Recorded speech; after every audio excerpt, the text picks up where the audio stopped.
Welcome to the United We Scan podcast, the podcast by rural carriers for rural carriers.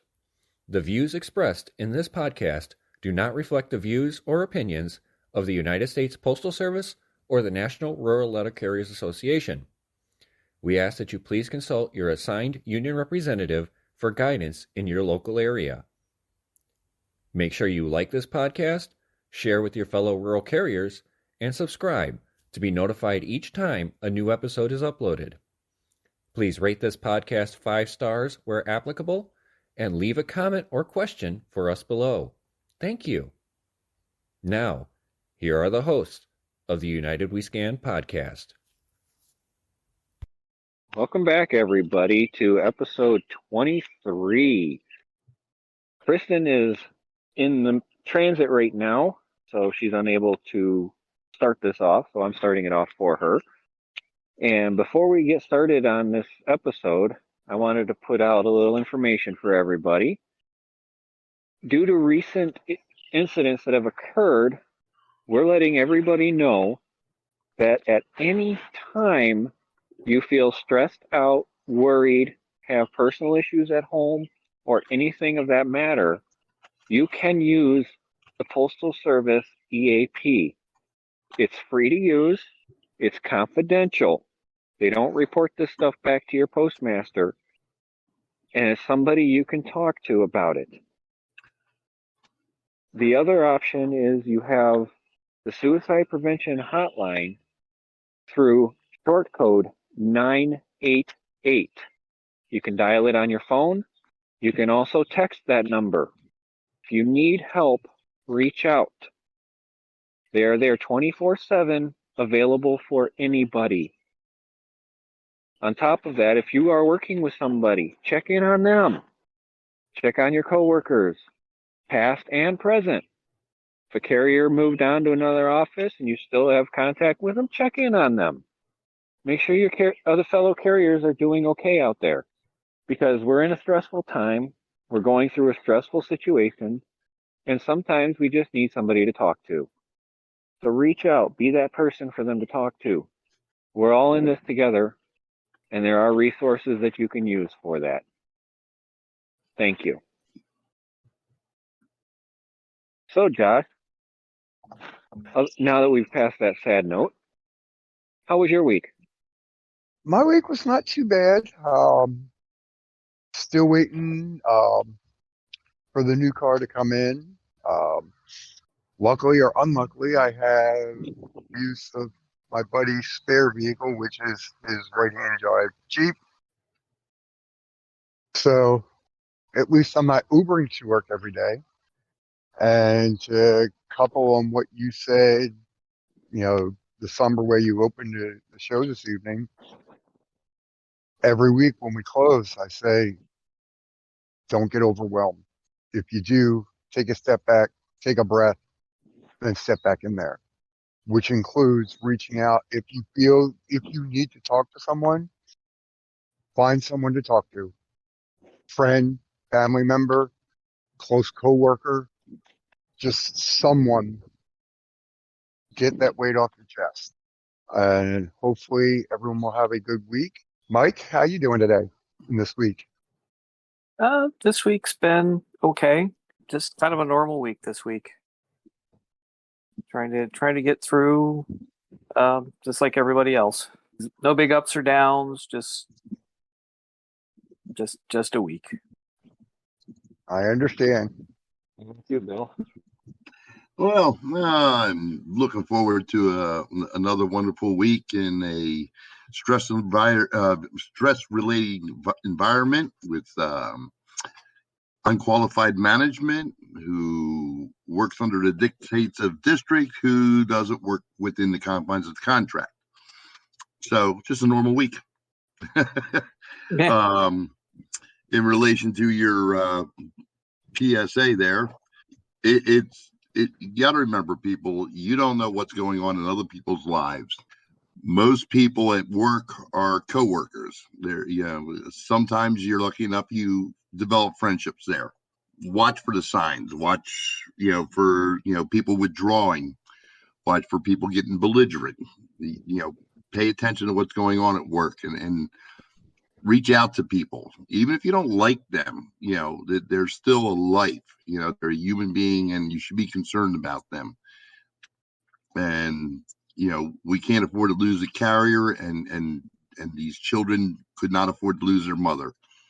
And it just rips me to hear this, that now these children are going to wonder why mommy left them. And you don't know what's going on in people's minds. So reach out to people. Look for signs of, either belligerence or withdrawal. And, even if you just start a small conversation about nothing, you can get a feel for the situation, that they're experiencing at the moment. And then you can ask them, is there something bothering you? Can I help you? Reach out to people. I hate to see a life just go like that. I really, it bothers me, because I've seen several people go through that, and whereas I don't understand it, it's a common day occurrence anymore.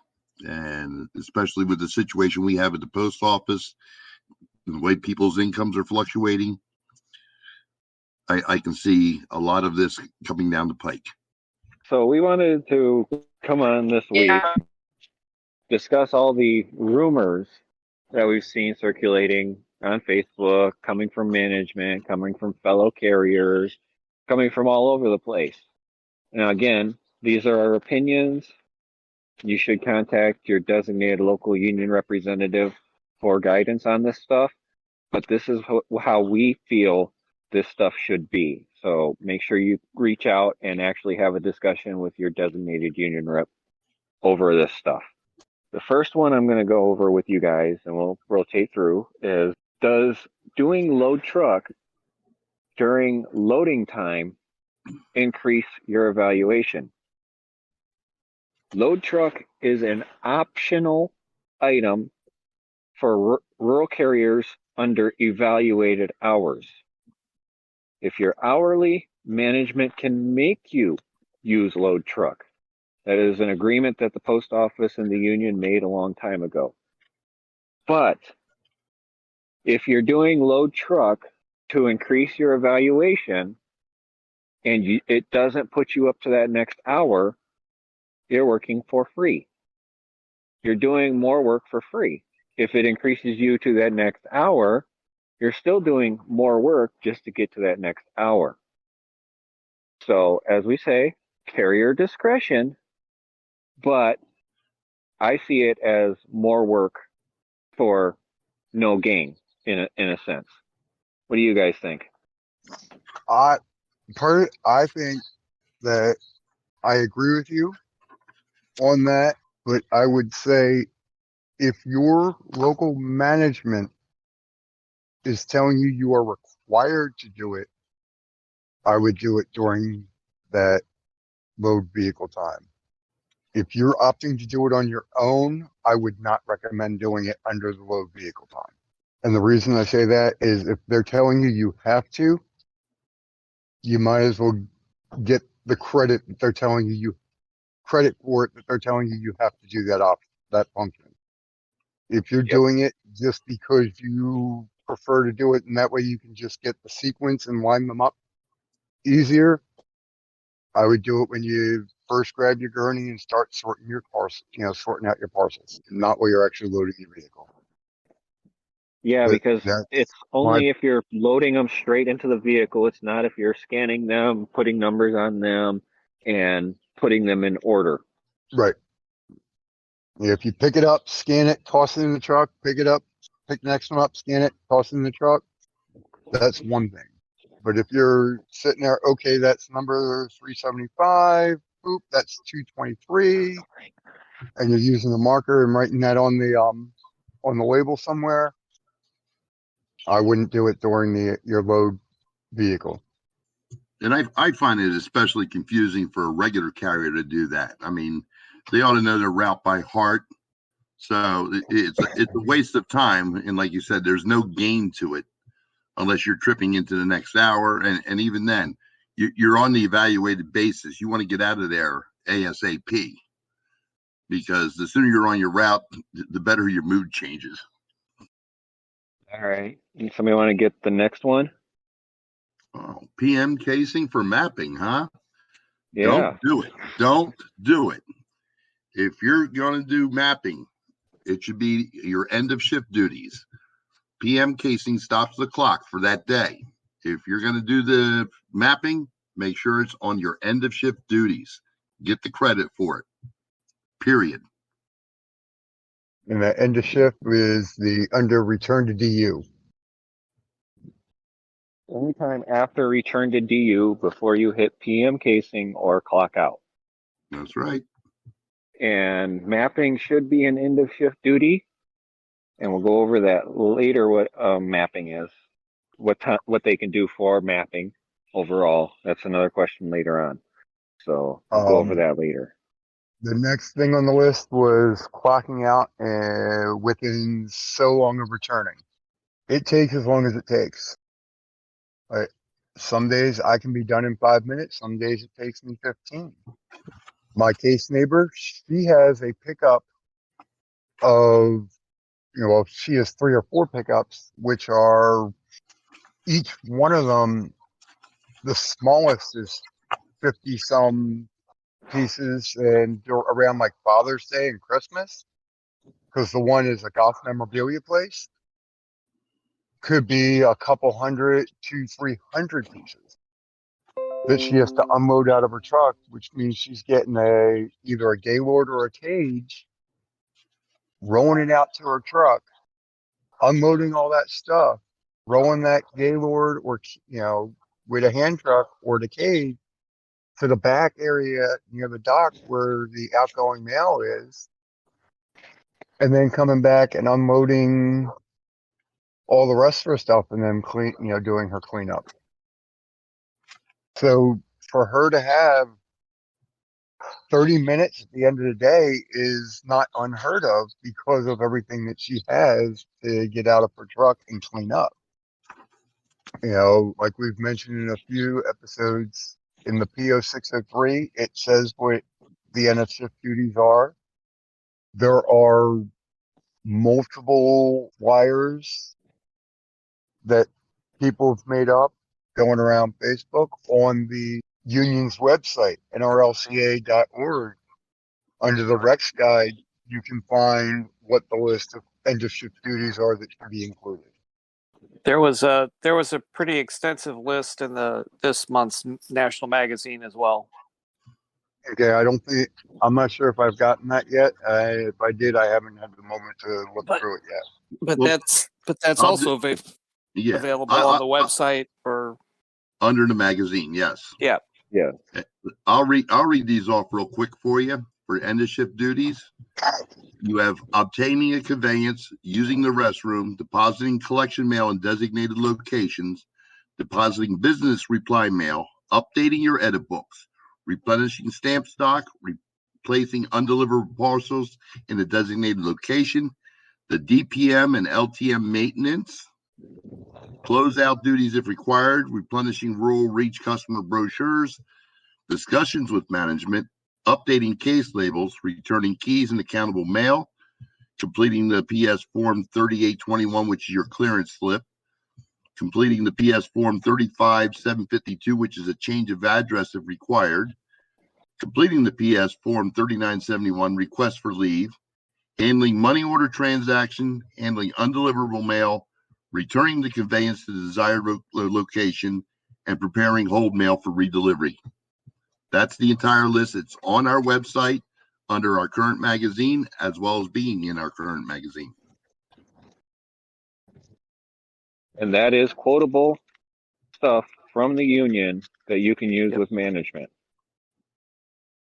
So if you have a magazine or you have a carrier that's a dues paying member that gets the magazine, you can ask them for a copy of it. I'm sure they'll be willing to give it to you. If not, you can always join the union too to get your copy of it if you need to. That's another option you can do. Make sure that you're doing all of these duties on your end of shift, because that helps your evaluation. end of shift time is that return to DU time that gives you more minutes over time. Every minute you're on that is a minute on your evaluation average. And I guess the other thing too is if management is telling you there is some sort of limit, ask for that policy in writing. Ever since this came out, the union has been consistent is that your end of shift time from the time you hit return to delivery unit, it takes what it takes. If you're going to have some days that you're going to be in and out, and you're going to have some days where, nope, this is the day I got to replace my case labels. This is the day I'm going to do my edit book. Don't let management bully you, coerce you, influence you, whatever term you want to use, to say that no, you have to be out in a set number, a set time, where you have a limit. And if they are telling you, I'm giving you a direct order to be out of here in 5 minutes, tell them I would like that direct order in writing, please, round dated and signed. And the reason I want it round dated and signed is so that way we both have it for our records, and nobody can say, well, I didn't tell him that, or I didn't hear you tell me that. It's for both sides to have positive verification that this was a direct order.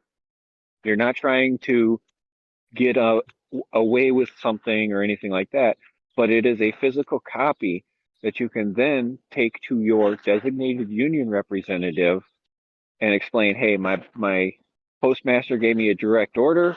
Here's a signed copy from my postmaster telling me to do so. And it solves your problems a lot easier that way. Personally, would be asking for an 8191 when they hand I was they going to hand say, me that. and when you hand that to me, could you please have an 8191 to go along with that? Well, you wait for them to hand it to you, then you ask for the 8191. That's what I'm saying. Once they hand it to me, I'd ask for an 8191. Yep. That's your grievance form that we went over a few episodes back. Okay, guys, I'm going to pop in for a moment. Go ahead. Well, I've been listening, so. Yeah, well, I had to stop. My daughter had to go get a phone charger since hers is still in my Jeep. Just everybody wondering where I am at tonight. I had to make a impromptu drive across the state to pick up my daughter since there was a slight accident with my car involving 2 deer this morning that deployed the airbags in my Jeep. And I will know tomorrow when the adjuster gets out there. I'm pretty sure I'm going to be shopping for a new car, which is not what I wanted to do. Nobody wants to do that right now. Yeah, my poor Jeep. So you have I anything wanted to touch on. Yeah. When you hear back, I just kind of wanted to touch in on the. Huh? What was that? I would say when you hear back from the adjuster, let him know that due to the location, you were not able to get into the vehicle to collect your stuff, and you probably will not be able to get there. What arrangements can they make before they take possession and tow it away? Oh, yeah, definitely. And I'm going to tell the tow company that too, that has my vehicle. But, so yeah, I have a few moments before I lose signal again. So I'm kind of going to be popping in and out tonight, listening what I can. So that's what's going on with me. I just wanted to touch on the beginning because I caught the James part with the EAP. That is also available for anybody in your household that lives with you, free of charge as well. So if there are issues that somebody in your household needs to use it, you can reach out and use it for your household members as well. Yeah, my wife has it on speed dial. Oh, I'm sure she does. All right, and then on that also, we have management turning around and telling people that they only have so many hours in the office before they have to leave. It's the same thing. It takes what it takes. We are not city carriers. We don't get 2 hours in the morning in the office, then we have to leave for the route. We also have the option to case our DPS Although with the evaluated system, we don't get compensation for casing DPS unless it's under 400 letters a day. Then you get the option to case it. So if management's pushing you to get out the door, telling you it's a direct order, again, get it in writing. Same situation. You know, it's funny that I find that, my route's now up at 64 hours a week. And they're giving me 3 hours and 47 minutes to case. And then they give me 6.5 hours to deliver it, which is approximately 2 hours more than I need to deliver it, because when I'm done casing, I'm more efficient on the street. The less time I'm on the street, the less likelihood I'm going to have an accident. The less time I'm on the street, the less fuel and wear and tear I'm accruing on the vehicle. So where are you making these decisions based on what facts? I mean, I've never understood that one.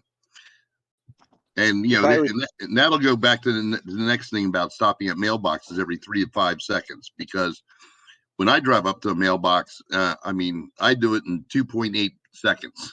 My mail's in the hand, I slap the lid down, mail goes in, lid's up, I pull away. But we can talk about that a little bit here. Yeah. And like you just said, and the people that have under 400 pieces of mail should be casing it in the office. You're paid to actually case it in the office for the 400 letters.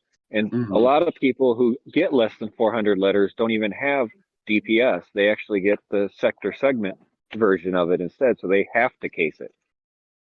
So again, carrier discretion on whether you want to take DPS to the street or not. Management can, now this is going to be the caveat with these new Rex evaluations. Everybody that's severely under evaluated is going to be constantly over their evaluation, and that's one of the requirements for making carriers take DPS to the street. The other one is if you're hourly, again. So, but it's however you wish to do it, unless management forces you, and again, get it in writing and talk with your designated union rep. Yep, round stamp it, everything. Yep. Document, Next one was stopping at every mailbox for 3 to 5 seconds. So the biggest rumor that's been going around that a lot of people have been talking about is management telling them to stop at every mailbox for 3 to 5 seconds to get the breadcrumbs for stopping at that mailbox.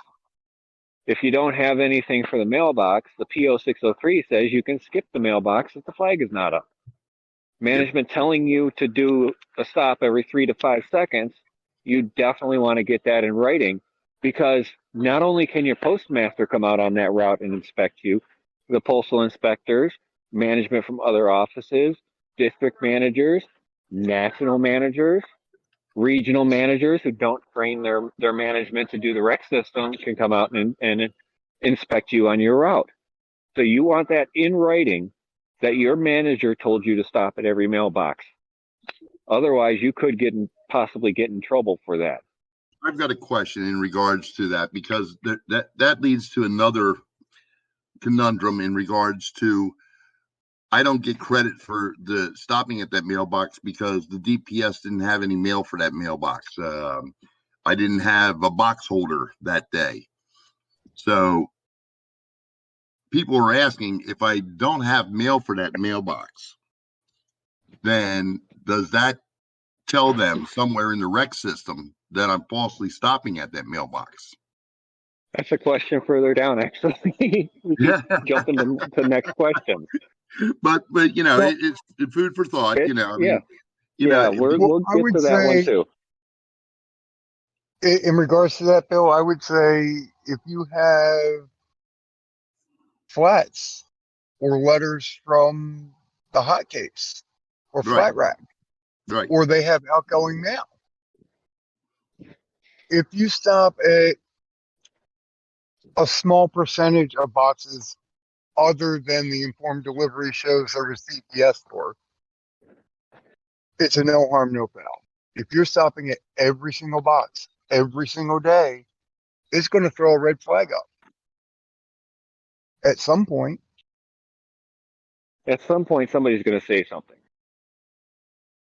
But with all the flaws we have with this system and the scanners, how do we know what is and what isn't being credited? That's where the transparency issue is critical in regards to the true valuations of this program. I mean, there's more questions than there are answers, and then the answers we're getting are conflicting with each other based on Right. district, DDR, ADR, rural carrier specialists, management.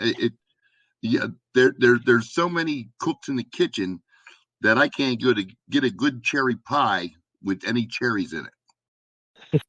Right. And, like I said in the past, I've heard supposedly that if you're at a walking pace, when you pass the box, it'll hit the breadcrumb. But then you see other sources say that 3 to 5 seconds. So no one has been able to definitively say one way or another what actually gives you. Yeah, and that's the key is everybody's getting different information from different people, Right. and you're getting different information even from us, than what somebody else will say. We've upset a lot of people by having this podcast. Told you about the fan mail. That's Yep. the previous episode we had. We upset people about it. But the key to us doing this is to get you to go talk to your designated union rep and get the answers straight from your union rep, who gets it from their district rep, who gets it from the national rep. That's what we want you to do. And even then, I want them to show me in writing. Yes. Everything Okay. should be in writing. If it's not in writing, I don't believe you. Unless And you we tell don't me post you love anything me. in writing. We don't post anything in writing. We just talk about it. If I'm Is only that paid only 7.5 hours, I should only work 7.5 hours. This is funny because I sit there and say, okay, folks, do you understand the evaluated system? And apparently they don't. It's not based on your daily hours. It's based on your average hours for the week, based on your routes evaluation. Mondays in my office are a bear. I'm putting, 9.5, 10 hours in there every Monday because for some reason the plant can generate a truckload of mail for us on Mondays, and then it peters out through the week. So by the time I get to Thursday or Friday, and even with the marriage mail or box holders or whatever you call them for your local, supermarkets, I'm back down at 8.5, 8.75 hours. So it's the average. So if you're getting paid, as in my case, I'm getting a 48K, and I'm getting paid for 9 hours, and I'm getting done under 9 hours. That's the average. And that goes into whether or not you're going to, do your 7.5, or I do my 8.9 hours or 9.6 hours. It's an average over the course of the week based on the routes evaluation. Now, if you're going to ask this question, are you also going to stick around for an hour and a half when you're done in 6 hours? Yep. Are you, if you work 7.15 hours, are you going to stick around for the extra 15 minutes? Because Yeah, that's what they're paying you for. Yeah, I was that's going to make pretty- that point too. And then there's the other aspect of this too. If you're only working 7.5 hours a day, how do you expect your evaluation to go up? Yep. You want to work 7.5 hours because you're paid 7.5 hours, then you're never going to see 8 hours as an evaluation. Yep. Especially if you're really shortcutting yourself on your end of shift duties. Yeah. Yeah, the other thing when I first started seeing these posts coming up, that when people were talking about their cuts and saying, well, I'm only going to work, I was as a 45K, 9 hours a day. Now I'm only getting 7.5. Well, I'm not going to work past that. It's like so you're not going to serve part of your route. you're going to take it out on your customers. That you're going to take that out on your customers, and you're going to deny them service because of your loss of evaluation. We're still, you still have people relying on you. You know, what if those people on the end of your route are waiting for the medication that you have that you're taking back to that you're quote taking back to the office because you're not going to work over 7.5 hours, or you know, there are still people who mail important documents through the Postal Service, believe it or not. They don't all email them or that. So you're denying your customer service, and that it could just be my age showing, but that just really rubs me the wrong way, and that just really puts the post office in a bad light.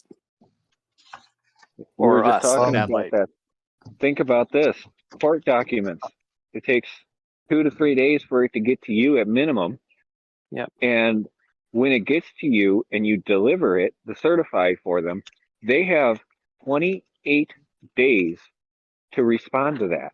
And you're eating away at those days by not delivering it to them. I want to say the other thing I want to touch base on with the 7.5, you know, scheduled 7.5, I work 7.5, you know, to kind of touch base on what Bill was saying, or if you get done in 6 hours, are you going to sit there, you know, what are you going to do for that hour, you know, for that hour and a half? Are you going to hang out? I'm going to jump ahead to the last thing on the list of going hourly like city. If we go hourly like city and you get done your route in 6 hours, Guess what? they're going to want you to work for those other 2 hours to make up your 8-hour day. Yeah. The other carrier that had 7 hours, so- 7 hours has 9 hours on his route. Guess what? Now you're going to get 2 hours off of him to go deliver his route that you've never done before. Yeah. People keep saying, well, I think we should just go hourly like the city. Personally, I wouldn't want to. Nope. Yeah, it sucks. If I'm an 8-hour evaluation and it takes me 10 today, I'm only getting paid 8. But by the end of the week, when it's only taking me 6, it balances out. And I'm still getting to go home early at the end of the week. Yep. And then, you know, it fluctuates, you know, season to season. You know, we're coming in when school lets out, you know, June, July, you know, that's traditionally our slow period is traditionally a slow period for mail anyway. So you're not gonna have a lot to deliver. And then, you know, it starts ramping up at the, you know, the end of the summer up until we get to the Christmas peak. So, you know, and you know, Yep. we Josh hit on it. You know, just go hourly. There's more to it than that. You know, city carriers, Yep. if they're done and they haven't made their 8 hours, they have to go help or they have to take leave. Yep. Or sit around the office. Or yeah, and you know, right And now, this is nothing against our city carrier brethren. nope, it's not. It's not. We support their contract just as much as we support ours. They have a great contract that they work with. We have a great contract that we work with in many aspects. So this is nothing against our city brethren. Two No, different beasts. It's a totally different beast to be a city carrier than it is to be a rural carrier. Yep. Still the same stuff, just different beasts of how you handle it. Yeah. Integrity scans. No scans allowed in the office. This one gets my goat. I can, on one hand, I can, the economist in me, on the one hand, I can see why they're doing it. You know, they're trying to get at carriers who are actually falsifying stuff and saying, no, you shouldn't be scanning stuff when you're back from the route. But the other thing is, at least in our district, there's a 3 o'clock window. If you get back and it's 2:59 and you make that scan in the office, it's okay. But if it's 3:01 and you make that scan in the office, then you end up on a report. So that's the one part of that. And then the other thing is, well, you have to take it out of the, after 3 o'clock. If you're going to, you missed a parcel, parcel slid under your tray, it got buried under something, and are you going to take it out and deliver it, or you're going to make some scan on it? You take it out of the office and do it on the street. That just bugs me on just some deep level. I can only speak for my station, even though my office is as large as it is. Even station to station, they have, there's different quote unquote rules of what, I should say expectations from management. At least in my station, in the morning, if I know it's on hold or it's IA or whatever the reason is that I wouldn't wouldn't be delivering it, I can scan it before I leave.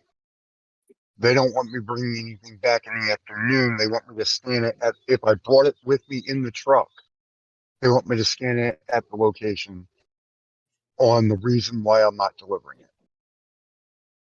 Which I can understand, which I can understand that. I would suggest getting with your local management and local representative to find out and hatch out what is the best and appropriate action for this. If you come back and there's packages and they tell you you need to take it for a ride and scan it off the premises, that In writing. one, get it in writing. Two, make sure you let your representative know that this is the procedure that your local management is giving you. So they can tell you, yeah, unfortunately that's it, or no, wait, we need to put a stop to that. But I would definitely say put that back into your local management and representatives court so they can work it, amongst the two of them, they can work out a reasonable solution. Is this happening that. on both ends? Because in my office, I do this all the time. I scan my holds, my forwards, my return to sender for whatever reason. I do those all in the morning. Like I say, if I pull them out of my cage and it's, oh my God, these people moved 2 months ago and they're still getting their bark boxes sent here and put them in forwarding. I do that at the office if I catch it in the office. I do that.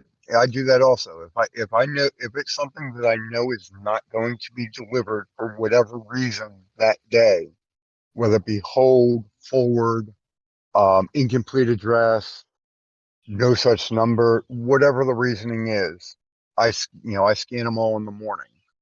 But every now and then, like for my apartments, I may not catch because the way I see it's the apartments, I throw it in a bit, in a tub. And then when I get out there, I actually sort them out.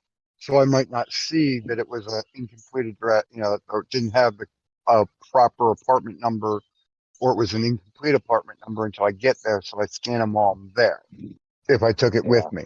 And I'm going to say that I've seen it in my office, where a carrier missed a package and they're like, well, I delivered it. Well, go next door, punch this number in and put where you delivered it. Is that an integrity? Is that keeping integrity? The other side of that is go back out to that house, see if you can get the package and scan it at the house. Are you paying me for that? Integrity is what you make it. If you want to be accurate and have integrity in your scans, you got to do it the right way. And the only way you can do it right, with management trying to coach you to kind of falsify a scan, is to talk with your designated union rep about it. Because falsifying a scan is falsifying a government document. We've gone over this before in another episode. So you want to cover your backside when you're doing this stuff. Here's the mapping in AM. Yep. Versus end of shift. All right. Mapping, as we mentioned earlier, it should be done as an end of shift duty and a return to DU. If for whatever reason management says you have to do it in the morning, because whatever reason, there's no one going to be here in the afternoon. It's too late in the day. You already take too long. Whatever their reason is that you can't or they won't sit down with you to map in the afternoon. That is 8127 time. I would also suggest reaching out to your local representative and say, hey, management is telling me that we have to do it in the morning. We can't do it in the afternoon when I get back under end of shift. See if they can come up with, talk with management and get it corrected to end of shift. But if they absolutely insist that it has to be done in the morning before you hit the street, that is 8127 time. As soon as they say, hey, James, come on, let's go map. We're going to map your route. Start your stopwatch. Until the moment you get back to your case to continue to finish casing or throwing down or whatever you're about to do. Some people are saying, well, I'm just going to put it as load truck. No, because that is load truck function is exactly that. It is just the time it takes you to move the conveyance, fully loaded conveyance from your case to your truck, empty the contents into your truck, and bring the conveyance back to where it belongs. Whether it be to set it back up for the next morning, or if they have a staging area that you're allowed to put it for in the afternoon when you get back, so you can just grab it and unload your vehicle. But that load truck function is exactly that. It's the time it takes you to load your vehicle. Nothing else. Anyone else have anything to say about that? Yeah, make sure you notate the time on your 4240 also. Because when it comes crunch time and your paycheck shows up and they didn't input the 8127 time, having it on your trip sheet, your 4240, is your one way of having documentation that it occurred. And if you want, you can put in the time you left your case to the time you got back to your case on there as well. That's another option you can do instead of starting a stopwatch. But make sure you notate this time mapping right on the comments of your 4240. Yeah, I was going to say, See, I because just when we did the 8127, have the clerks round stamp it and then make a photocopy. yeah, I was going to say it just makes sense because when we did the initial mapping, and they figured it was going to take you all day to map your route, you got P time for that. So it just seems to make sense that if they're going to make you do it during the morning, then it would only make sense that it's something outside of your normal evaluation. So it should be 8127 time. That just seems to make sense to me. The better would be to do it in a shift when it's just actual time. And at this point, it should just be adding things to your route or just making small changes. It shouldn't be wholesale mapping at this point. 5 to 15 minutes on average, probably 5 to 15 minutes. I mean, obviously, if there's no changes at all to your route, then you just are going in and verifying that the system didn't change anything. If you activated or deactivated boxes, like I just deactivated a couple boxes that have been vacant for over 90 days, and the city bought them out and are demolishing them because it's flood zone. So I need to make sure that, I need to get in there and map to make sure that their set is inactive. Yeah. I go one step further with this, with a calendar at the case that you can put that time down on, because my office particularly, finding a 4240 3 days after it was completed is like the proverbial needle in the haystack. So if you have your calendar there, I mark it on that. I know people take pictures with their phones, carry little notepads, the little fold over spiral bound notepads in their pocket and all, whatever, but document it somewhere else too. Okay. Yeah. Because like I said, if you have a problem, getting the 4240 to show that you actually worked it and your paycheck shows no reflection of that effort, then you have the backup proof in case. Yeah. Like I said, just It's like being, finding the ark in the warehouse, right, Bill? hey, being a tactical officer, I Yep. don't leave anything to chance. Yep. Yeah, exactly. And since we just touched on that, making boxes inactive. Now, this is one thing that's been going on with the system lately is that it's actually marking boxes inactive that don't get DPS.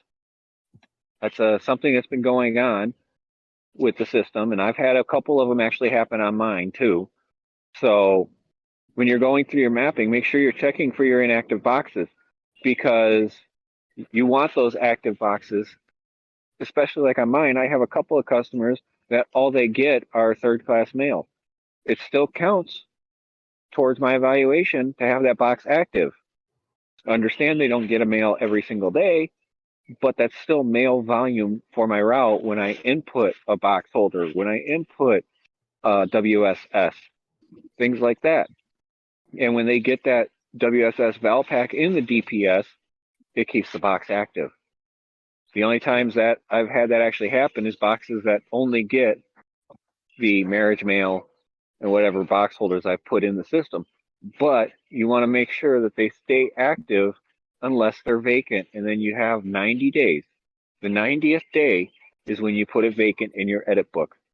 Not before that. Because I had a house that sat vacant for 89 days. And somebody moved in on the 90th day. I got their first electric bill. So make sure you're keeping track of your vacants 90 days. And if they're marking them as vacant, make sure you correct them. No, that box isn't vacant. You don't want to remove vacant boxes because you still get 1.2 minutes per box on your evaluation. Without any mail, you get 1.2 minutes per box. Anybody else? Well, according to the old system, and it continues with the rec system, people used to manipulate their boxes to drive up their volume and then reintroduce them afterwards. Don't do this. You're falsifying data. You're falsifying a government document. It will lead to termination. It's an old trick. People have been caught before. People have lost their jobs over this. So don't do it. I have one address at my townhouses that I didn't even click to me that they haven't really gotten mail in a while. When I drove by, when I got to the CBU last week, the scanner popped up for the edit book option asking, is this address occupied? So I hit yes, it is, and kept on going. But if that didn't pop up, or if I kept ignoring it, or if I said no, it's not occupied, the system might have tripped that to say that it's no longer, that it's vacant. That I don't know, how one ties into the other, but the fact that because they hadn't gotten mail in a while, it popped up, as for the edit, to ask, in the edit book if it was occupied. I turned around, looked across the street to the house. There was a car in the driveway, and the light was on. So in the house, so I'm like, yes, it's occupied. Certifieds in DPS. A lot of people have noticed that they're getting certifieds in the DPS. This is the new thing. They don't have enough employees in the plants to separate the certifieds from the first class mail, so they're treating them all as first class mail and putting them in the DPS now. Unfortunately, that makes more work for us as carriers because now not only do we have to verify the addresses, we have to make sure that there's not a certified hiding in there. And it's going to happen. You're going to end up delivering a certified into the mailbox because it's in DPS and you don't even know it's there. Keep your eye out for it. It's not your fault that they're putting it in the DPS, but you want to verify that it's not there because you're the last line of defense to prevent this certified from failing. And a certified that's not failed, we have to refund their money. That, and it's credited as an accountable, which means that you're going to get the time for the scan and for obtaining the signature. And you'll get the credit for it from receiving it from the clerk, even though you didn't receive it from the clerk, because it only registers on your Rex if you scan it in the field. Whether you scan it delivered or attempted with a 3849. Yep. You get the credits for it. And then if you go back out and deliver it again, you get the credits again. So make sure you're looking for them, because that's good money on your account. And for those that have informed delivery, certifieds do show up in the informed delivery under certified and with a picture. I've had a few of them that have come in to my household, and it will show up certified and the tracking number for the certified piece of mail in my informed delivery. So they are still tracked. They're just not getting an arrival at unit scanned by the clerks, and they're coming in the DPS. So just definitely make sure you look out for those, especially the ones that are built into the document. They're on the envelope, and you may not see that it's certified unless you look at that envelope window. Look, the clerks aren't doing their job at the plant. You don't have enough clerks in your office to hand them out and have everybody sign for them, making them an accountable. Does not make you lax in regards to doing your job. You get it certified, you see the certified, deliver the certified. The customer paid for the service, give them the service.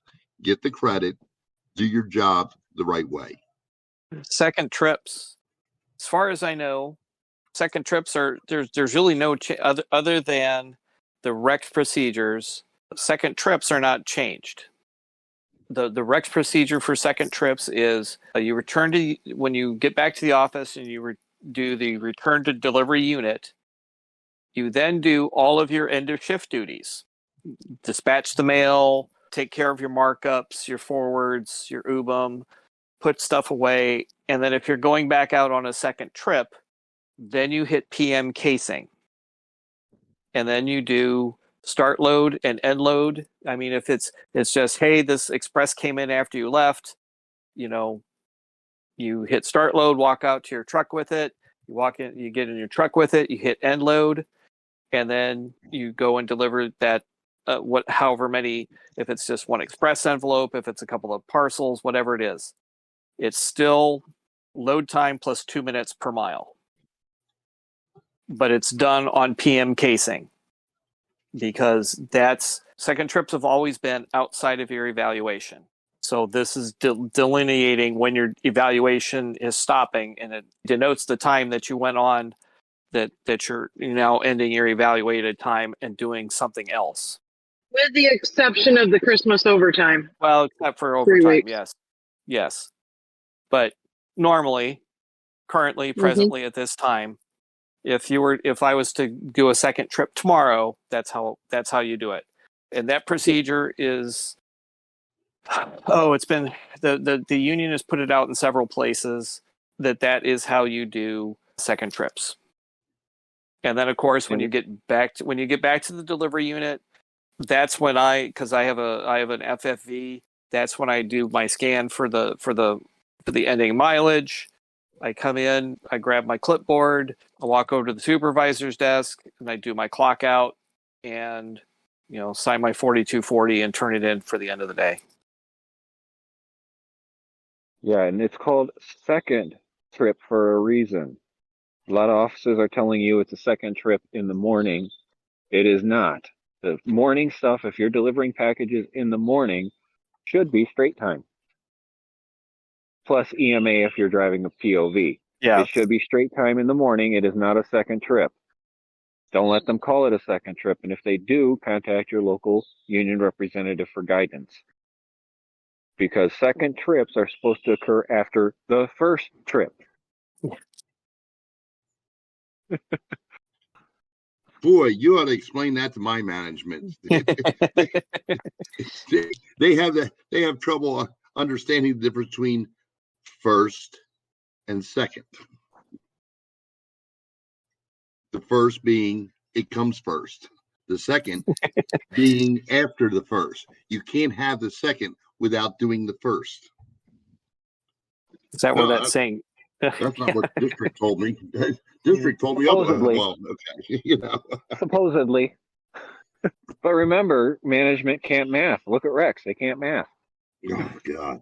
Why do you think we have facilitators instead of management doing the mapping? All right. All right, stop picking on the They're not here to defend themselves. yes. Yeah, we shouldn't pick on them if they can't defend themselves, and we'll be more than happy to discuss it with them. Oh yeah, it's much more fun face to face. Yes. We'd be happy to have a manager come on this and chat with us about this. Mm. Maybe even the regional manager. Oh, you'd love to talk to him again, wouldn't you, James? Yes, I would. All right, moving on. Entering authorized dismounts for every dismount, even one. Okay, and this changed a couple of times, but if you have an authorized dismount in your edit book, and you mapped it and you did it when you completed your mapping, whether it's a CBU, a school, a business, a hardship, when you make that dismount, that initial dismount is figured into your reps, is figured into your evaluation under Rex.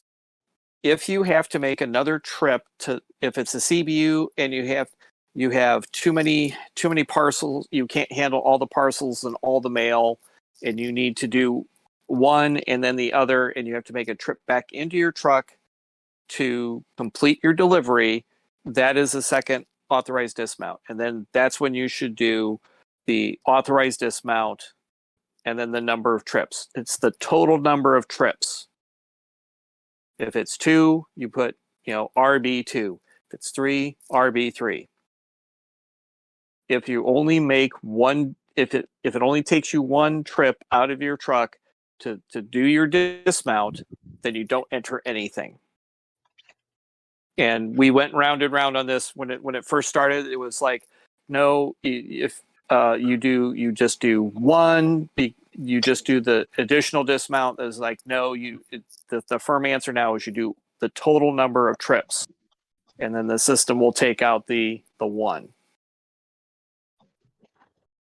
And now the other thing of that is don't start making a bunch of crazy dismounts. Like if you weren't doing anything before, don't suddenly make 3 dismounts at every CBU or every authorized dismount. That's actual integrity. It's doing it right. We went over this back in the activity scans podcast, all the scans and all the information on the scans according to the comprehensive guide and the quick reference guide that was put out by the union. We went over that paperwork back then in the activity scans. So if you want to go back and listen to that again, great resource for you guys to get an idea, and you can then talk with your designated union rep if you have any questions on it. All right, the Rural Reach scan and the Rural Reach program. The Rural Reach program was designed for a way to increase business customers for the post office. Try and get people with homegrown businesses, people with small businesses to switch from shipping with FedEx, UPS, DHL, and all the rest of them over to the United States Postal Service. Now, we used to get an automatic credit on every count for Rural Reach, but now we don't. Now we have to actually reach out and talk with the customers and then input the credit. Now, we've put out in the past that this Rural Reach scan is for any time you're dealing with customers to try and increase revenue for the post office. And management's now coming back that you have to have a lead with it. So you can input the lead in the scanner. You can get Rural Reach booklets or info cards from management That's another way. But my personal opinion is if you go out and you talk with like the other day, I talked with a customer that just moved into the house about the services that we provide to them, like stamps, hold mail, things like that. That to me is a rural reach because I'm talking about services that we provide. Now, management would say, well, that's not a rural reach because you're not offering to sell things. Well, I offer to sell stamps to them. Is that a rural reach? I think carrier discretion should be advised on this. What do you guys think? Well, I think management's point of view is that if you actually are generating they really want it for lead generation, that they're going to have their whatever it's called sales specialist or whatever contact them and see what they can do. So if you're going to do the rural reach activity scan under RX, then you should follow it up with the rural reach lead generation in your scanner. I think it's option U on the main Yes. screen. You're right.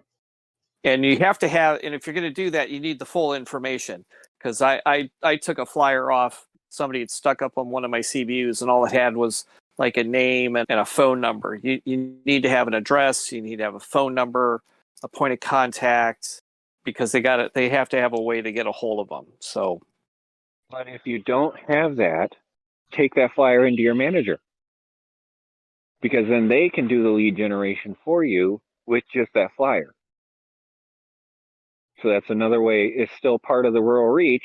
The difference is instead of you inputting it, you're putting it on management to input it. Then if management doesn't input it, that's on them, not you. I'm going to make a broad sweeping statement and say that unless you are following the lead generation as rural reach is intended, then carrier discretion is a broad stroke in regards to talking to customers about hold mail sales, stamps, socks sales, forwarding services and such. I think that's, I wouldn't be personally comfortable doing that, but like you said, it is carrier discretion. In the Facebook group, I got my hands on a copy of the USPS addendum to the REC stuff. And under the rural reach, because I have done research on it and I've double checked, and it does not say you have to fill in under the lead on the scanner, but it does say that you need to bring the lead information back to management, whether that be in the method of a lead card or even just jotting down the person's contact info and bring it back to management that you discussed the rural reach. Now, also under carrier discretion, just to expand on that, if somebody's tucking their flyers in between the flag and the mailbox, and you input that information into the rural reach, I'm comfortable with that. Mm-hmm. That's carrier discretion again. Yeah, carrier discretion. But it is an opportunity, that you can generate, some sales. And I think that falls under the rural reach intentions. Next on the list is Excellent. working off the Controversial. clock. Yeah, this one's controversial for a lot of people. Off the clock. Absolutely not. Oh God. We have talked about working off the clock numerous episodes. Do not do it. If management's okaying somebody to come in early, then they need to be clocking in. Yes. And when you say, oh, it's not hurting anyone, I can't remember what year it might have been the 2012 arbitration. If not, it was the one before that. But an arbitrator looked at, and the post office showed the reports of how many hours on average it was taking rural carriers to do their routes, which was a lot less than that our evaluations were, and the arbitrator reduced the standards of how many pieces a minute we got for all the different classes of mail. And working off the clock for anybody can affect your evaluation overall. you're possibly getting more mail out than you're actually getting credit for. You could be doing things that could get you hurt. And then when you're hurt, you don't get OWCP, which affects you. OWCP gives you 75% of your pay tax free. While If you you don't have, if you're off on an injury because you hurt yourself when you're off the clock, you lose that 75% of pay to keep you going until you can get back to work. What bugs me about this one is the fact that we have said and fought for years saying we didn't get paid for everything we do.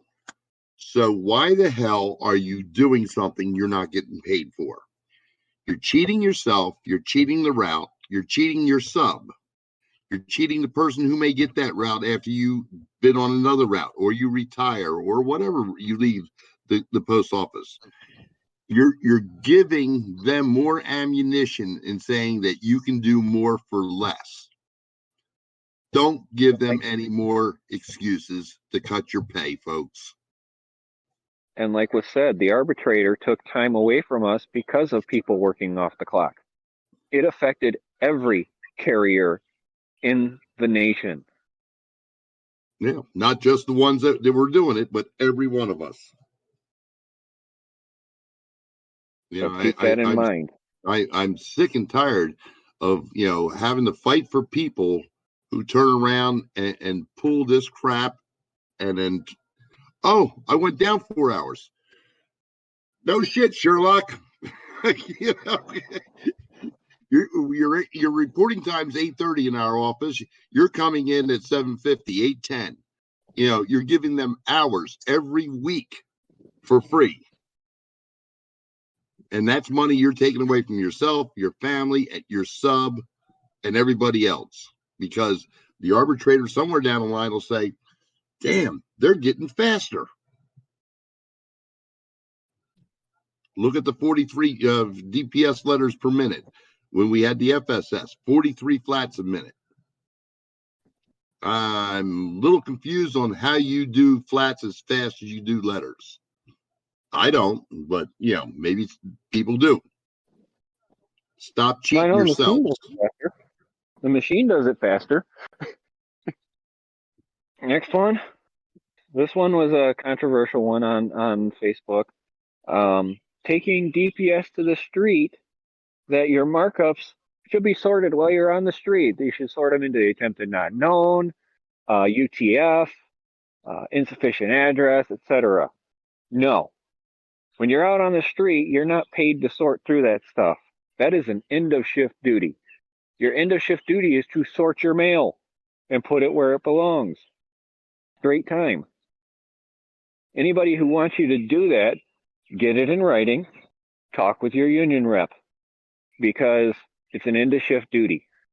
Anybody else? Well, I mean, I don't necessarily sort it, but I separate my UBM from all the stuff I have to mark up and forward. I put my 3M mail in a different spot, and then I put my holds in a different spot, and then work through it when I get to the office. But I don't like sort it out. Like I have a big stack, and it's like I don't sit there and go, okay, here's all my forwards, here's all my IAs, here's all my ANKs, here's my UTFs. I just put it all in a big pile, and then I do sort it out. And then the 3M I have to separate by the two. Either it's for our office or the other office in town that has a separate zip code. They want those separated. I don't separate that on the street. But I do put it in different sections so that I can, this is the stuff I got to mark up. And then I work through all those markups. Yeah, I just throw all mine in a tub. Sort it when I get back to my case. To my case, that way I get into shift time. Well, I get into shift time for mine too, but I just go. But you're right. I could just put it all in one pile and take longer at end of shift. Exactly, and it is part of the PO 603 end of shift duties to sort your mail that you bring back from the route. So any manager that's telling you sort it out on the route so you can bring it back and just throw it in the slots when you get back, get it in writing. Talk to your union rep.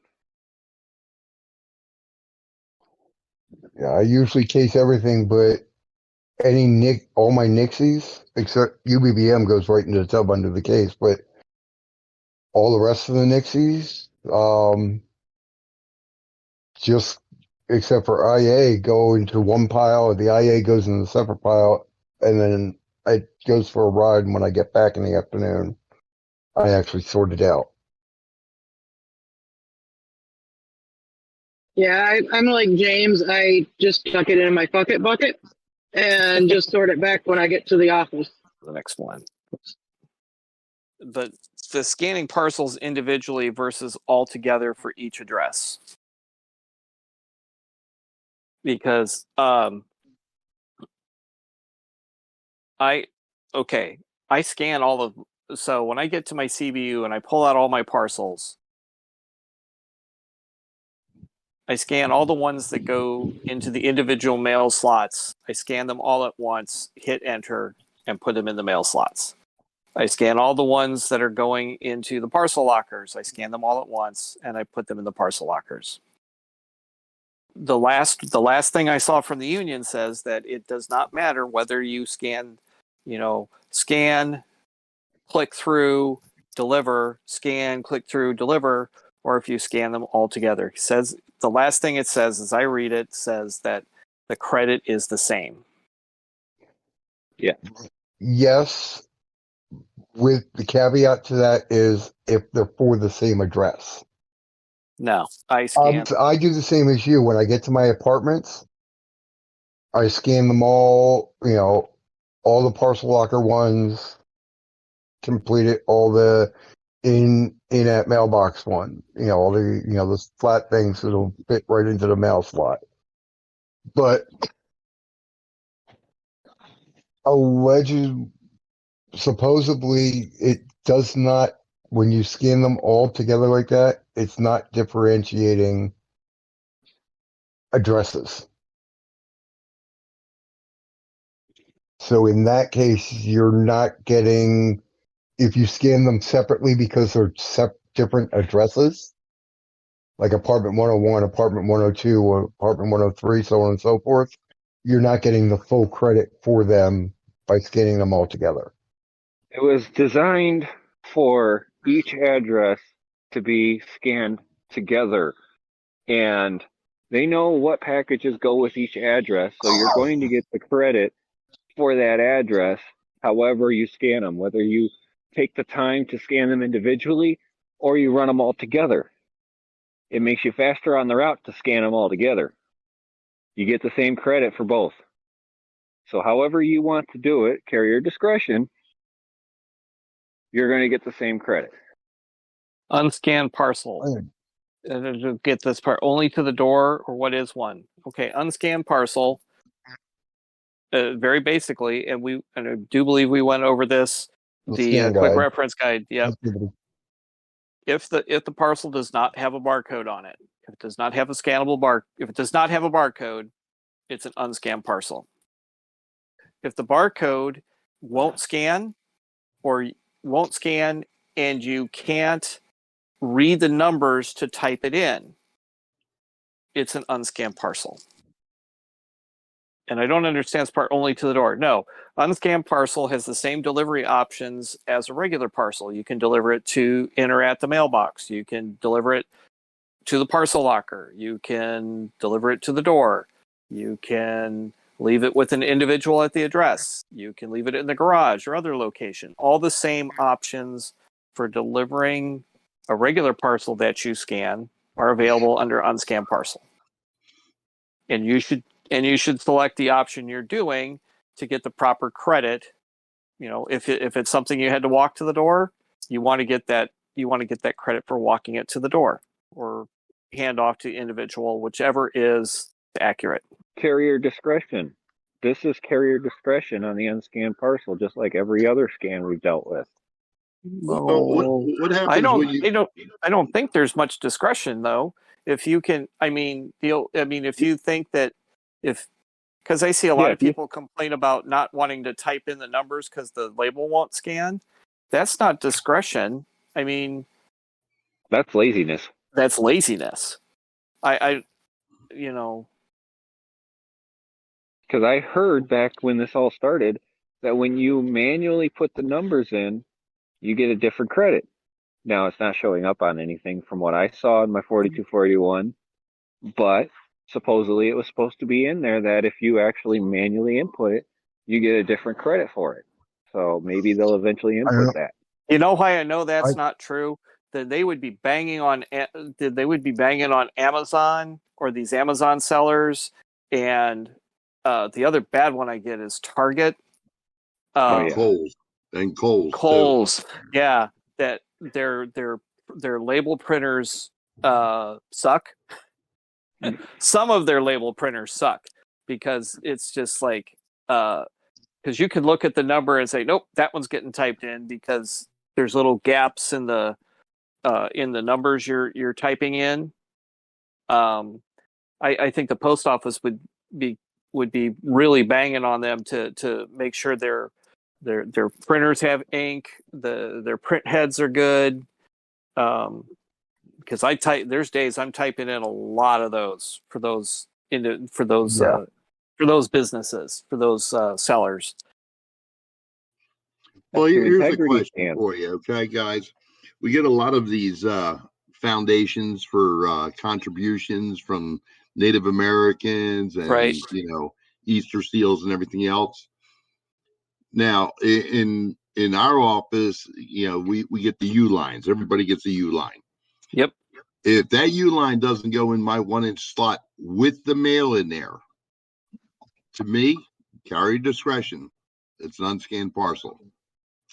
If you get those big envelopes, for asking for donations, and you can't bend them to fit in your case, and you shouldn't have to bend them to fit in your case because of the fact that they should slide in just like any other piece of mail, whether it be a flat or a letter.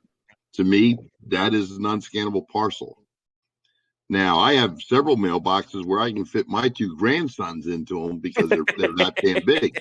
They really are. I mean, I put priority boxes in there.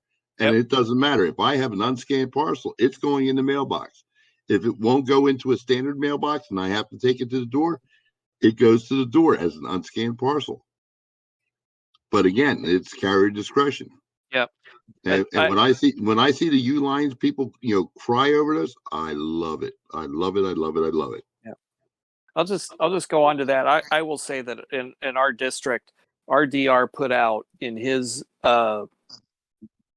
in our training over on the mini mail survey that if it is in your parcel, and I use the general term, if it's in your parcel hamper, it is a parcel. Well, we heard that too during our REX training, and then they turned around and shot that down real quick. Well, then you have the ones that sometimes I get the in my tub flats. You'll have, the ones I'm talking about, the Indian School, the VFW, Right. all those ones, and then I'll find some of them in my parcel cage. Right. So instead, Okay. I treat them all the same. Here is in the PO 603 the definition of a parcel. A parcel is any rigid article that exceeds any one of the following dimensions: 5 inches in height, 18 inches in length, 1 9/16 in width. So that is what they call a parcel. So do with that what you wish. Yeah. Carry your Especially- discretion. I was going to say too, because they're saying we don't use the blue rulers anymore, and the blue rulers are based on those measurements that you just read. Yes. So Which- if you believe You must be reading my mind, Mike, because I was just going to say something about the blue rulers with that one too. Because our DR said Still got mine in my drawer. he said you can just throw away your blue rulers now because we don't use them anymore. But the only language we have is the P603. I mean, other than them saying if it's in your hamper, it's a parcel. The only concrete language we have is the P603, which has those measurements that James just read, and those equate to the gaps on the blue measuring gauge, which they say we don't need to use anymore. So this really falls under the heading of carrier discretion. Take all of that oral diarrhea I just spewed and do with it what you will. Now, We are for entertainment purposes only. There we go. now I can't recall, but I have seen in Rex where they still do the dimensions of 18 and a half inches and all. And I'm sitting there laughing on, folks, I mean, make up your mind. Is it a parcel or isn't it? As long as you feel you can back it up, don't leave money on the table if you can back it up. Yeah. Bill, this next one is definitely for you. If I don't have DPS for the box, I'm not stopping at it.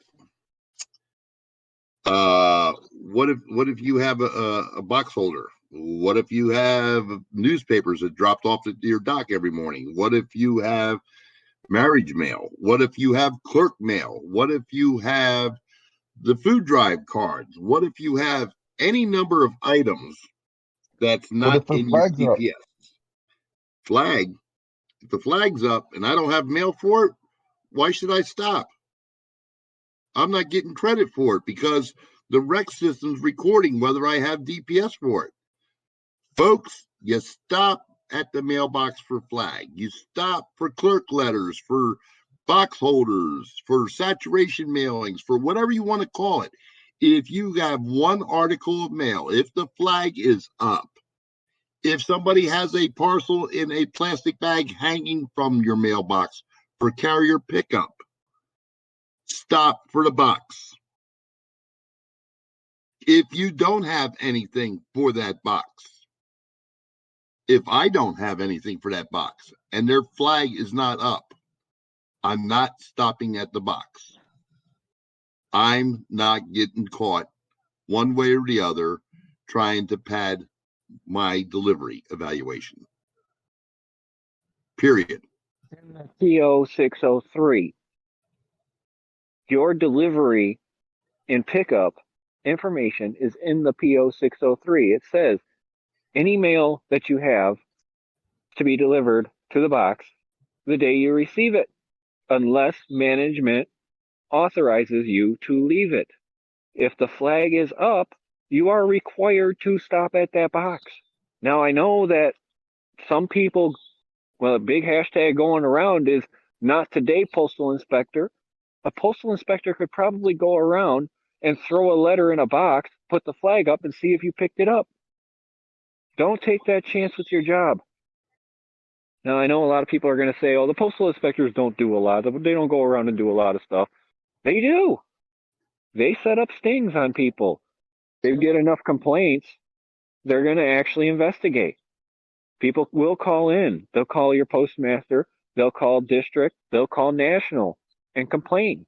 And then the postal inspectors will come out and see if you're doing it. Whether it's leaving mail for days on end in the mailbox, whether it's stealing gift cards from the mail, like some people have been doing. Some people have stolen checks. Some people have stolen money. So the postal inspectors will come out and do sting operations if they feel like something's amiss on your route. And then you'll get in trouble for it. And the postal inspectors are a lot better at writing paperwork than your local postmaster is. The union would have a harder time fighting against it. So be mindful and do your job, because customer service is the one thing us rural carriers do best. We take care of our customers. We watch out for our customers. That's our pride in our job.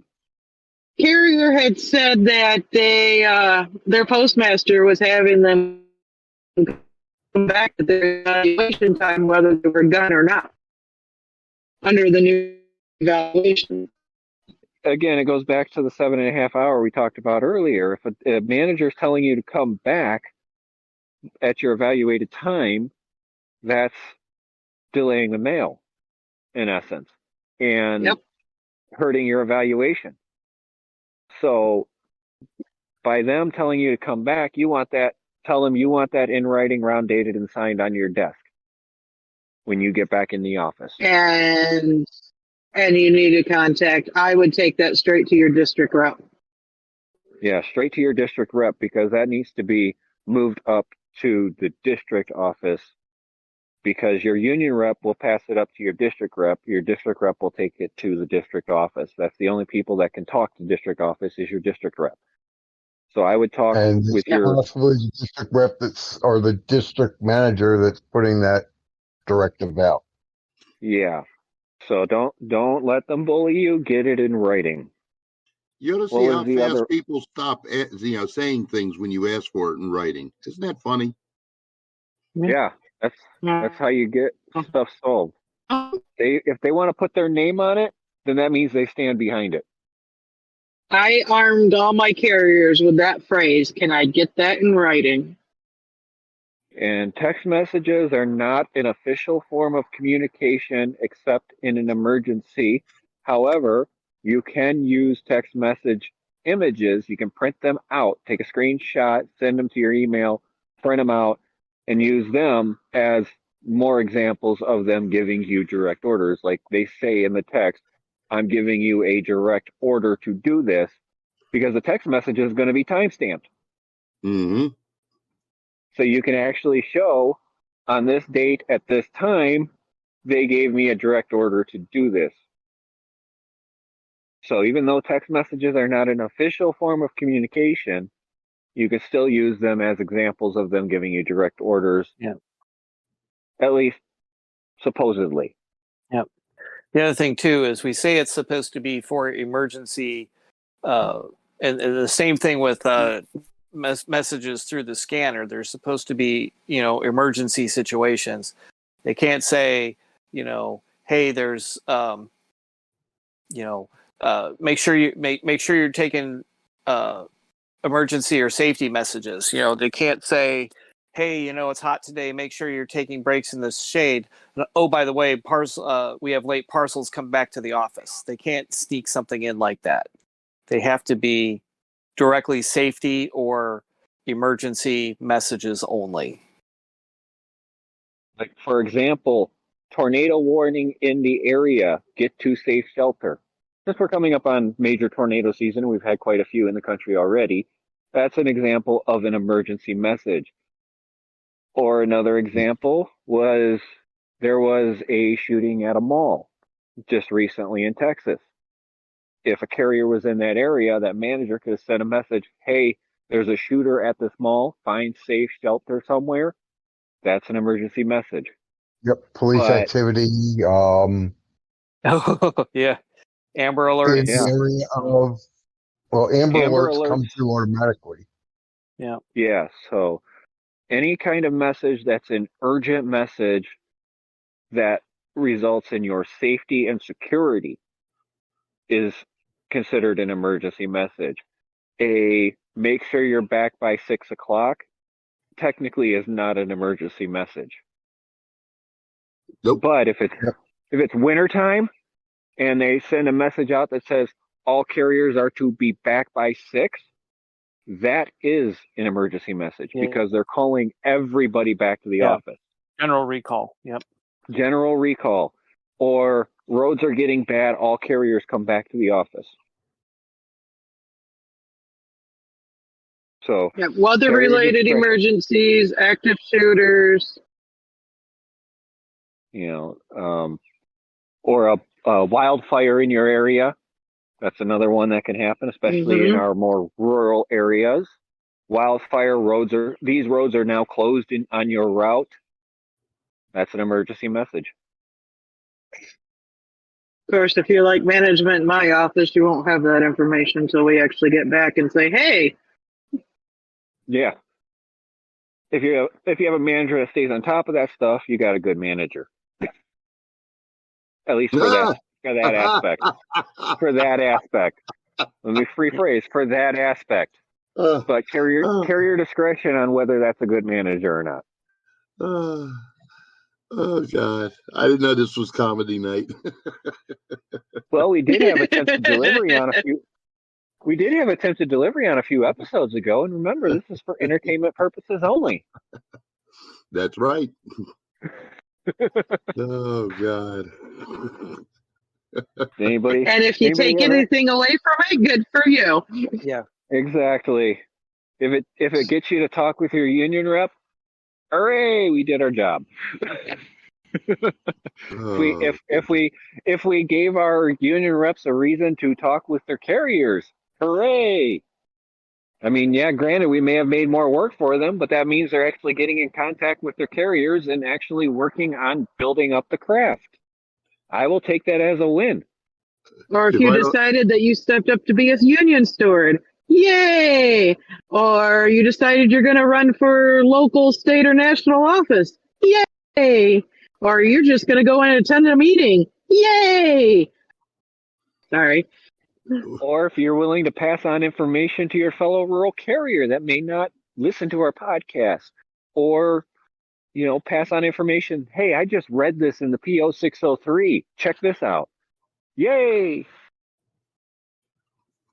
or if your supervisor confused her cell phone with the scanner and accidentally sent you a Chick-fil-A order, and Hey, as long as they paid for it, Yeah, yay! I'll pick that one up. Yeah, I'll pick that one up. It may not get back to the office, but I'll pick it up. had to laugh at that one. That one really caught me off guard. That I would consider that an emergency message. Oh, they might have passed out from hunger. Yeah. Okay, last one. Uh, I don't even want to hear this one. Okay, but go ahead, somebody, please. Which one? Going hourly. Oh, going hourly. You guys want to be like city carriers. No offense to our city carrier guys, but there are rural routes out there that for 3 months out of the year, they only work 4 hours a day. And then the rest of the time, they're working 10 hours a day. And they average out to 6.5, 6 days a week. So you want that Here's carrier? the other thing with going hourly, like the city carriers, you may lose that protection of only having your one route. Yes. Yep. You definitely will. Yep. I mean, that's the other downfall to being hourly. And If you think you're micromanaged now, Yeah. imagine Yeah. what it's going to be like. Why you stop for 10 minutes here, you stop for 15 minutes there. What were you doing? You want to know And- micromanagement? Ask one of your city carrier brethren or sister. yep. They know all about the micromanaging of your hours when you're hourly. Ask them. They'll tell you exactly how it goes. And not only that, I know people are complaining about all the extra stuff you have to do under the RX.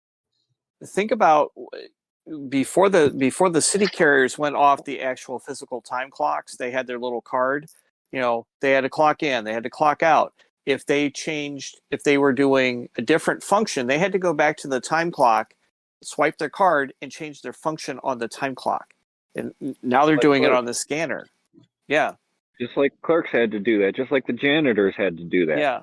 So, that if we go hourly, our REX will probably go on a system like the city. We would probably go on a system like the city carriers, and you're going to clock in, clock out. You're going to break in, break out. And any little change in your function, you're gonna have to enter it into the scanner. So you're going to be doing the RX stuff, but it'll be a different flavor. Yep. And, Oh yeah. and on top you of that, don't want to do that. There won't be any more 6-hour days on a Wednesday after a Tuesday after a holiday. Nope. There's not going to be the short days anymore. You're going to be there 8 hours minimum. Yep. Minimum. Yep. And like I said And before, then let's not Speed up forget your- city carriers also have to submit a 3996 if they're requesting anything over, whether it's auxiliary assistance or overtime, they have to put that request in to be granted that. Yep. And management will say nope, and so now you're got to try and push 9.5 hours worth of work into 8 hours because they just denied you your OT or your assistance. And like I said before, and you were just saying it, if you want your 8 hours, you have to, and you're efficient. You're one of the speed demons. We report at 7:30. You're done by 1. Well, guess what? You have to be there till 3:30 for the next 2 hours. Hey, we were short. Hey, we were down 2 routes today. We need you to take 2 hours off of pick your route. Or take 2 hours off of Route 2 and Route 3 each, or so you can make it. Or no, I really have to leave, and it's like, okay, if you want to get paid today, then you need to put in leave, and then we'll be able to start taking leave in hourly segments too. Then it's like, well, then you need to submit a leave request, or you need to put in leave for these last 2 hours then. And here's a problem with that whole scenario. Say you have a jet Jason in your office, and he does his 8-hour route in 5.5 hours every day. He's been doing it that way for the last 2.5 years. Yep. They have down routes, and they turn around, they want to hand off 2 hours to him. Okay. Now, the problem of it is he'll start slowing down so that he starts working his hours. And they come back and say, look, for 2.5 years, you've been doing it for 5.5 hours. The only time you went over 5.5 hours during the Christmas overtime when all of a sudden you were working your 8 hours. They're going to use all this data in there in the rec system to their advantage to say, no, you can do it as you have for the past 2.5 years, and we're giving you these 2 hours. Now we're going to come into a big fight over that, because who's to say that he's not entitled to take that time to do his route in the format of 8.5, 8 and 2/3 hours that his evaluation is. Yep. And refuse to take an extra 2 hours work off of route 2 or 3. Yep. All right, I think we're going to start winding this down. Actually, now that she's home, and missed most of the fun. I had this whole thing that I wanted to talk about earlier, and I've wanted to, and every time I get a chance, I'm going to have to write it down next time so I can remind myself for next time.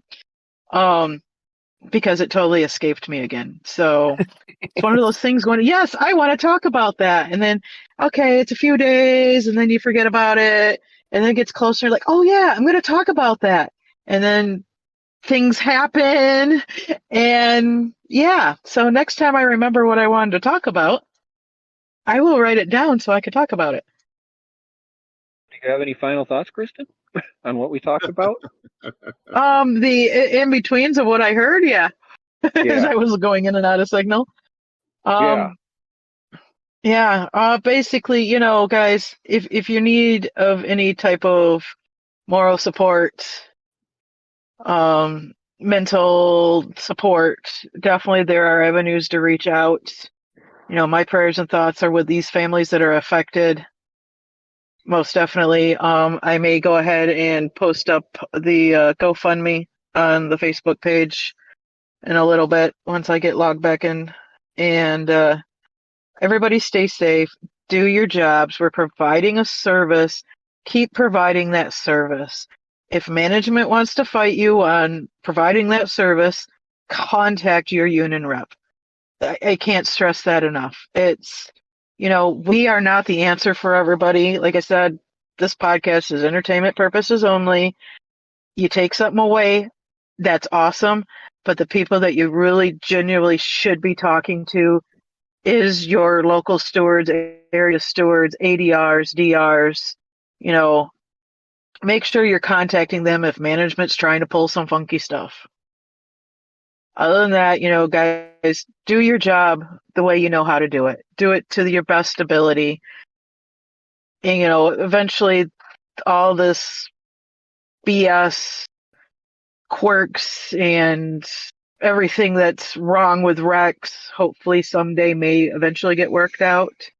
We hope so, for everybody's sake.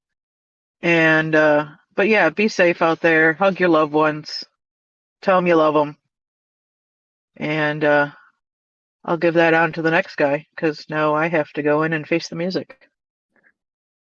Mike? Um, part of our compensation, if you didn't see it, they came out and said that for this year too, if you're carrying over leave for this year, you can carry 65 days over at the end of the year. Always remember that leave is part of your compensation, and if you need time, if you need to take a mental health day, or if you just need to take a break, you have leave to use. Put it in, take the leave, fight for it if you have to, but take your time off. Okay. And like Kristen said, tomorrow's not promised to us anyway. So don't ever, don't miss a chance to tell the people who are important to you that they're important to you. Take advantage of of your loved ones while they are around. So I'll just leave it there.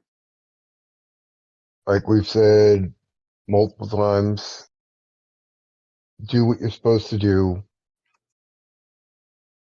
how you're supposed to do it. Don't cut corners. Don't try and inflate your numbers. If you feel you need help, like I said at the top of the episode, if you feel you need help, find someone to talk to, whether it be a friend, a family member, a coworker, EAP, someone, anyone. As I always say, try not to get overwhelmed. If you do, take a step back, take a deep breath, and step back in. I hope everyone has a good week, and we'll speak to you next time.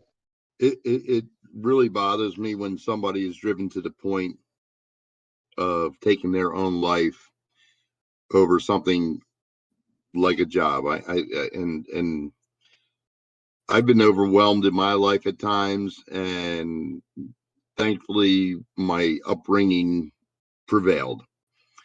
I've never considered suicide, but I can understand how people are driven to that point. I just want us to look out for each other. Even if I don't like you personally, I don't want anything to happen to you, because there are other people who depend on you, who love you, who do like you. And to me, each life is important, whether we get along or not. And life is so short and precious that we need to take care of each other. I know, coming from an asshole like myself, this is, monumental, and somebody trying to understand that I'm this sentimental, emotional, whatever, thoughtful in regards to people. But life is too precious. I have lost a son. I have lost my parents. I have lost brothers and sisters. And not to anything, of them hurting themselves, but, through other means. And you don't realize how important you are to the people in your life. So if you ever get to a point where you consider harming yourself, step back and think of them instead of thinking of yourself. Reach out. There are plenty of resources, EAP, suicide hotline. They're your local pastor or priest or minister. They don't give up. Just like we fight for our craft here on this podcast. Okay? Fight for yourself. fight for your family, fight for your loved ones, your friends. Don't give up. There is plenty of support out there if you ask. And for everybody who is not of that mind, be aware of there are people that in our offices that suffer some sort of mental illness or sickness, depression, whatever, that you may just notice little things as being off.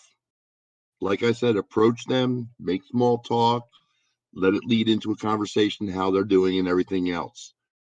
Kind of feel them out, but don't let them feel alone. We are a craft. We are a family. And I don't like everybody in my family. And sure, everybody doesn't like everybody in their family, but you don't get to pick them. But we're still a family, and we're here for you. If you don't want to reach out to, those resources you have out there, reach out to us. I have done more than my share in helping people in my office, outside of the office, across the country in postal service. So go out there, be safe, do your job as you're expected to do it as you're paid to do it. Be safe and get home to your loved ones. And when you get home, hug them, kiss them, and tell them you love them. Because like that carrier who passed away hours before his retirement, you never know when that last moment is. Make sure your loved ones know how much you care about them.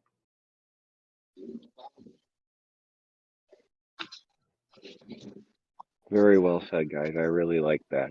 I'm going to piggyback off of that.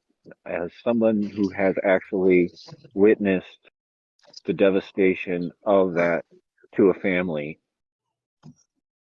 not my own, but to a family, and how it affects them, we all need to be out together in this. There is always somebody to talk to, whether it be EAP or 988 or your friends, your family, like he said, a pastor, a priest, your religious leader, counselors. There are a lot of counselors out there, and a lot of the insurance providers out there actually pay for most counselings. There are actually different avenues you can go. County Health has people that can do that too under a lot of county programs or state programs to assist with that. You are not alone. We are not alone. And to go off of what we were talking about today, you're going to have questions. You're going to have different answers. But we're all in this together. We're here for each other. We're here to support each other and get through this with each other. To the families that have lost loved ones to suicide, we feel for you. If you are a family member of a postal employee who has done this, reach out to us. We're here for you too. Your family is our family. We're not alone. Thank you guys for listening tonight, and we'll see you on the next episode. Good night.